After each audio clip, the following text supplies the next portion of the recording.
ಹರೇ ರಾಮ ಶ್ರೀಮದ್ ವಾಲ್ಮೀಕಿ ರಾಮಾಯಣ ಅಯೋಧ್ಯಾಕಾಂಡ ಸರ್ಗ 19. ಅಪ್ರಿಯ ಮರಣ ಶಾಸನದಂತಹ ಕೈಕೇಯಿಯ ಮಾತನ್ನು ಕೇಳಿಯೂ ವ್ಯಥಿತನಾದ ರಾಮ ಕೈಕೇಯಿಗೆ ಹೇಳ್ತಾನೆ, ಹಾಗೆ ಆಗಲಿ. ರಾಜನ ಪ್ರತಿಜ್ಞೆ ಪಾಲನೆಗಾಗಿ ಜಟವಲ್ಕಲಧಾರಿಯಾಗಿ ವನಕ್ಕೆ ಹೋಗಲು ನಾನು ಸಿದ್ಧನಿದ್ದೇನೆ. ಆದರೆ ಯಾಕೆ ರಾಜನು ಮೊದಲಿನಂತೆ ಸಂತೋಷವಾಗಿಲ್ಲ ಎಂದು ತಿಳಿಯಲು ಬಯಸುತ್ತಿದ್ದೇನೆ. ದೇವಿ, ನೀವು ಕೋಪಗೊಳ್ಳದಿರಿ. ನೀವು ಆಗ್ರಹಿಸಿದ ಕೆಲಸವನ್ನು ಮಾಡುವೆ. ಜಟವಲ್ಕಲಧಾರಿಯಾಗಿ ವನಕ್ಕೆ ಹೋಗುವೆ. ಸುಪ್ರಸನ್ನರಾಗಿರಿ. ಗುರುವಾದ ತಂದೆಯ ಹಿತದಿಂದ ಹಾಗೂ ರಾಜನ ಕೃತಜ್ಞತೆಯಿಂದ ವಿಶ್ವಾಸದಿಂದ ಯೋಜಿಸಿದ ಪ್ರಿಯವಾದ ಕೆಲಸವನ್ನು ನಾನೇಕೆ ಮಾಡುವುದಿಲ್ಲ? ಸ್ವತಃ ರಾಜನೇ ಭರತನ ಅಭಿಷೇಕದ ವಿಷಯವನ್ನು ನನಗೆ ಕೇಳಲಿಲ್ಲ ಎಂಬುದು ನನ್ನ ಮನ ಹಾಗೂ ಹೃದಯವನ್ನು ನಿಜವಾಗಿ ಸುಡುತ್ತಿದೆ. ನಾನೇ ಸೀತೆಯನ್ನು, ರಾಜ್ಯವನ್ನು, ಪ್ರಾಣವನ್ನು, ಇಷ್ಟವಾದುದನ್ನು, ಧನವನ್ನು ತಮ್ಮನ ಸಂತೋಷಕ್ಕೆ ಕೇಳಿದರೆ ನಿಮ್ಮ ಮನೋಭಿಲಾಷೆಗೆ ಪ್ರತಿಜ್ಞೆಯ ಪಾಲನೆಯನ್ನು ಮಾಡಲಾರೆನೆ. ಆದ್ದರಿಂದ ನಮ್ಮ ರಾಜರಿಗೆ ಆಶ್ವಾಸನೆ ನೀಡಿರಿ. ಏಕೆ ಹೀಗೆ ಲಜ್ಜೆಯಿಂದ ನೆಲವನ್ನು ನೋಡುತ್ತಾ ಕಂಬನಿಯನ್ನು ಹರಿಸುತ್ತಿರುವರು? ರಾಜನ ಆಜ್ಞೆಯಂತೆ ಭರತನನ್ನು ಸೋದರ ಮಾವನ ಮನೆಯಿಂದ ಕರೆತರಲು ಅಶ್ವದೂತರು ಶೀಘ್ರವಾಗಿ ಹೊರಡುವರು. ತ್ವರಿತವಾಗಿ ಯಾವುದೇ ವಿಚಾರವಿಲ್ಲದೆ ನಾನು ಪಿತೃವಾಕ್ಯ ಪರಿಪಾಲನೆಗೆ 14 ವರ್ಷ ದಂಡಕಾರಣ್ಯವನ್ನು ಪ್ರವೇಶಿಸುವೆ. ರಾಮನ ಆ ವಾಕ್ಯದಿಂದ ಸಂತೋಷಗೊಂಡ ಕೈಕೇಯಿ ಶ್ರದ್ಧೆಯಿಂದ ಹೊರಡಲು ಸಿದ್ಧನಾದ ರಾಮನನ್ನು ಅವಸರಿಸಿದಳು. ಹಾಗೆಯೇ ಆಗಲಿ. ಭರತನನ್ನು ಕರೆತರಲು ಅಶ್ವದೂತರು ಹೊರಡುವರು. ರಾಮ, ನೀನು ಸಹ ವಿಳಂಬಿಸದೆ ಬೇಗ ವನಕ್ಕೆ ಹೊರಡು. ಲಜ್ಜೆಯಿಂದ ಸ್ವತಃ ರಾಜರು ನಿನ್ನಲ್ಲಿ ಹೇಳುತ್ತಿಲ್ಲ.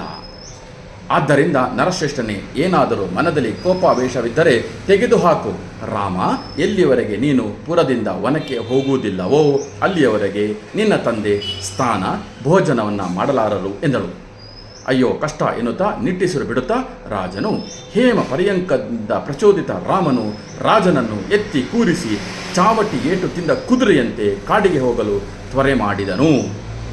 ಕೈಕೇಯಿಯ ದಾರುಣ ಮಾತಿನಿಂದ ವ್ಯಥಿತನಾಗದ ರಾಮನು ಕೈಕೇಯಿಗೆ ಹೇಳ್ತಾನೆ, ನಾನು ಅರ್ಥಪರನಲ್ಲ. ಲೋಕದಲ್ಲಿ ನನಗೆ ಯಾವ ವಸ್ತೂ ಬೇಡ. ನಾನು ಋಷಿಗಳಂತೆ ನಿರ್ಮಲವಾದ ಧರ್ಮವನ್ನು ಆಶ್ರಯಿಸಿರುವೆ. ನನ್ನ ಶಕ್ತಿಯಿಂದ ಸ್ವಲ್ಪವಾದರೂ ಒಳ್ಳೆಯದು ಮಾಡುವಂತಿದ್ದರೆ ನನ್ನ ಪ್ರಾಣವನ್ನು ಕೊಟ್ಟಾದರೂ ಅದನ್ನು ಮಾಡುವೆ. ತಂದೆಯ ಶುಶ್ರೂಷೆ ಹಾಗೂ ವಾಕ್ಯ ಪರಿಪಾಲನೆಯ ಧರ್ಮಾಚರಣೆಗಿಂತ ಮಿಗಿಲಾದದ್ದು ಯಾವುದೂ ಇಲ್ಲ.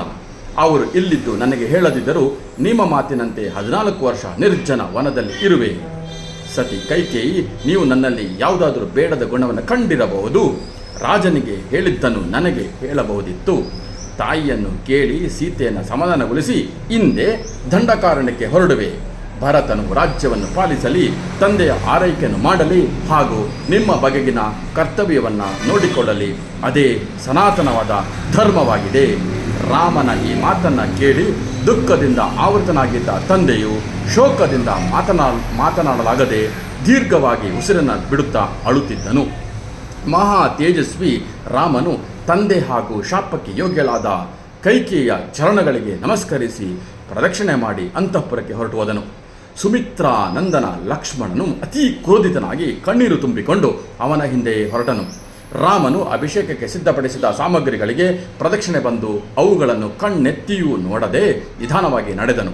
ರಾಜ್ಯ ಸಿಗದಿದ್ದರೂ ಚಂದ್ರಂತಹ ಅವನ ಕಾಂತಿಯು ಕಡಿಮೆಯಾಗಿರಲಿಲ್ಲ. ರಾಜ್ಯವನ್ನು ಬಿಟ್ಟು ಹೊರಟು ಅವನ ಮನಸ್ಸು ಮತ್ತು ಕಾರ್ಯಗಳು ಎಲ್ಲವನ್ನು ತ್ಯಜಿಸಿದ ಮಹರ್ಷಿಯಂತಾಗಿತ್ತು.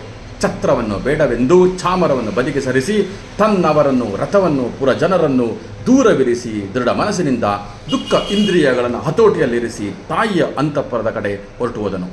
ಶ್ರೀಮಾನ್ ಸತ್ಯವಾದಿಯಾದ ಅವನ ಬಳಿ ಇದ್ದ ಯಾರೂ ಅವನ ಮುಖದಲ್ಲಿ ಕಿಂಚಿತ್ ಬದಲಾವಣೆಯನ್ನು ಕಾಣಲಿಲ್ಲ. ಸ್ವಾಭಾವಿಕವಾಗಿ ಹರ್ಷದಿಂದ ಇಂದ್ರ ತೇಜಸ್ಸಿನಿಂದ ಮಹಾಬಾಹು ರಾಮನು ಮಧುರವಾಗಿ ಸಹಜವಾಗಿ ಮಾತನಾಡುತ್ತಾ ಜನರನ್ನು ಸಮ್ಮಾನಿಸುತ್ತಾ ತಾಯಿಯ ಗೃಹದ ಕಡೆ ನಡೆದನು. ರಾಮನಂತೆ ಗುಣವುಳ್ಳ ಮಹಾಪರಾಕ್ರಮಿ ಸೌಮತ್ರಿ ನಂದನನು ದುಃಖವನ್ನು ಮನಸ್ಸಿನಲ್ಲಿರಿಸಿ ಹಿಂದೆ ನಡೆದನು. ಆಪತ್ತು ಬಂದೆರಗಿದರೂ ಮುದದಿಂದ ತನ್ನ ಸಹೃದಯರಿಗೆ ಅದನ್ನು ಕಿಂಚಿತ್ತೂ ತೋರಗೊಡದೆ ಅಂತಃಪುರವನ್ನು ಪ್ರವೇಶಿಸಿದನು ಎಂಬಲಿಗೆ ಅಯೋಧ್ಯಾಕಾಂಡದ ಸರ್ಗ 19 ಮುಕ್ತಾಯವಾಯಿತು.